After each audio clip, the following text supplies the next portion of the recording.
il se pose dans les problèmes de gestion des terres des questions relatives à la cartographie des limites entre les entités. Et dans notre expérience, c'est que nous avons beaucoup travaillé sur cette question, mais les défis sont très nombreux dans ces domaines d'intervention. Notamment, il y a absence des cartes. Les cartes n'existent pas parce que certaines cartes existaient à l'époque belge, mais ces cartes n'existent plus, soit ces cartes sont perdues suite aux différentes guerres qui ont été opérées dans la zone, dans la province. Il y a des cartes qui sont perdues, il y a des cartes qui sont vétustes, donc qui ne sont même plus lisibles. Et donc, il y a un défi par rapport aux cartes. Tout ce qu'on peut retrouver, c'est généralement les différents dispositifs légaux qui existent par rapport à l'établissement des limites. Mais aussi, les autres défis qui se posent là-dedans, c'est qu'il n'y a pas au sein de l'administration des expertises nécessaires pour faire ce travail.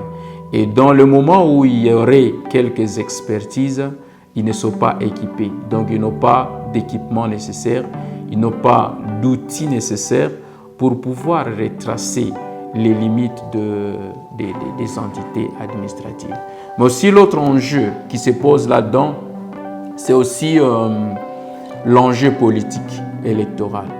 Et volontairement ou involontairement, les acteurs peuvent étendre les limites des entités au-delà de vraies limites, parce que là, c'est une lutte électorale, parce qu'il faut que la circonscription électorale de quelqu'un puisse avoir suffisamment d'habitants pour qu'il puisse avoir suffisamment d'élus. Donc, c'est plusieurs défis qui se posent par rapport à la cartographie des entités administratives, mais nous travaillons sur certaines questions déjà au niveau de certaines entités en territoire de Beni, notamment les différentes communes, mais aussi les différentes villes comme la ville de Beni, qui est aussi en conflit avec les territoires par rapport aux limites, mais aussi avec le parc national de Virunga dans le côté Mayangos.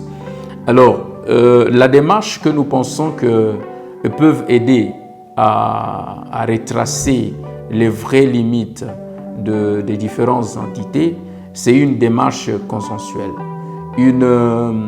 Nous avons mis en place une méthodologie de concertation pour la clarification des limites entre les entités. Et dans cette concertation, on met ensemble l'administration territoriale, les techniciens de l'administration foncière, la société civile, les chefs coutumiers, mais aussi les politiciens, notamment les députés, les ministres provinciaux qui ont des mandats spécifiques comme le ministère de l'Intérieur, comme le ministère des Affaires foncières, pour essayer de trouver un mécanisme commun de pouvoir clarifier des limites pour les entités qui sont délimitées par les lois. Mais aussi on met en contribution les différents experts, notamment l'expert de l'Institut géographique qui nous a beaucoup accompagnés dans cet exercice, notamment dans l'éclaircissement des limites entre la ville, mais aussi des différentes communes. Donc, nous pensons que cette démarche, c'est la meilleure démarche qui est appropriée pour pouvoir éclaircir les questions des limites entre les différentes entités.